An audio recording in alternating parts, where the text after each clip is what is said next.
Okay, so some commentary on that last scene. Um, I saw some pictures from the play the other day online on BuzzFeed, and I just saw the spoiler that Albus was sorted into Slytherin, and then there were some pictures, and one was of Albus and Scorpius together, probably at school, and someone commented, they're friends, that's so sweet, which is really kind of funny, and considering Harry and Draco, obviously it's a very fun idea that their children would become good friends. Um, you know, Me being me, it then put the idea into my head that as they grew older, they would become more than friends. Then I'm like, all right, I can ship that. I don't know. I mean, there's a part 1 and 2 to this play, so I'm not sure how far into the future it goes, how old they get.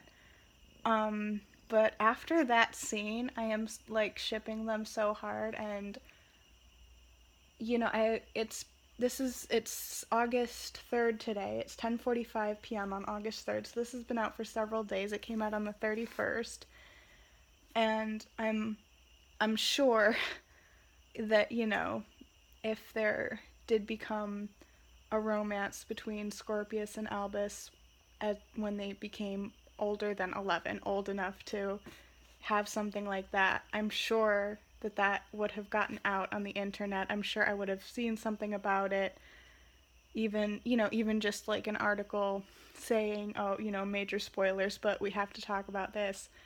And since I have not seen anything like that, I'm like, I don't honestly think that's going to happen. And that makes me very sad because seeing that scene and their interaction, and I mean, obviously, I'm not actually seeing anything, and it's not even, a narrative, it's a play format, but just the way their interaction is described, the little bit that we get, I'm totally feeling like a connection there, and I'm like, come on, they have to go somewhere with that. Um, in in Deathly Hallows, Ron makes a comment. Ron is concerned, not actually concerned, but jokingly concerned that something might happen between Rose and Scorpius, and so, I'm wondering if they're going to go in that direction. Upon the first reading, I didn't notice this. Sweetie, do you mind moving? Thank you, love. Um, on the first reading, I didn't notice this because I was too absorbed in Albus and Scorpius. Um, but Scorpius commented regarding Rose, she's quite fierce.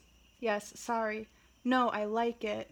So that particular line seems to be Scorpius noticing Rose, so possibly something there, but I mean, I am choosing to focus more on um, the line of stage directions, I guess you could say. I'm not sure how you stage direction this, but Scorpius and Albus look at each other and something passes between them.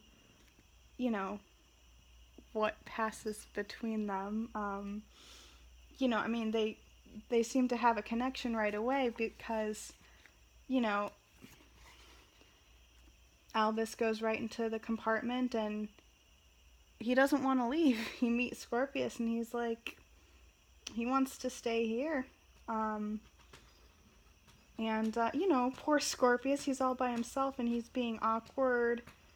You know, Jelly Slug's mom's idea, she says, sings sweets, they always help you make friends. He realizes that singing was a mistake, stupid idea probably. Um, so he's this little awkward misfit all by himself, and you know, Elvis doesn't care. He wants to make friends. Um, and oh, after Rose leaves, fine. Scorpius and Albus are left looking at each other, unsure. I mean, they're already sort of communicating. Oh, and in the beginning when he first opens the door, Albus smiles. Scorpius smiles back. We make that clear. So, after this scene, I mean, Would I put any money on them getting together in any context? No. Do I want that to happen? Oh my god, so much so. More than I even wanted Sirius and Lupin to actually be together, and I've written 2 fan fictions about that, and, you know, only grudgingly have I accepted the fact that, you know, both of them were straight, and, you know, they were good friends, but just friends. So anyway, on to the next scene.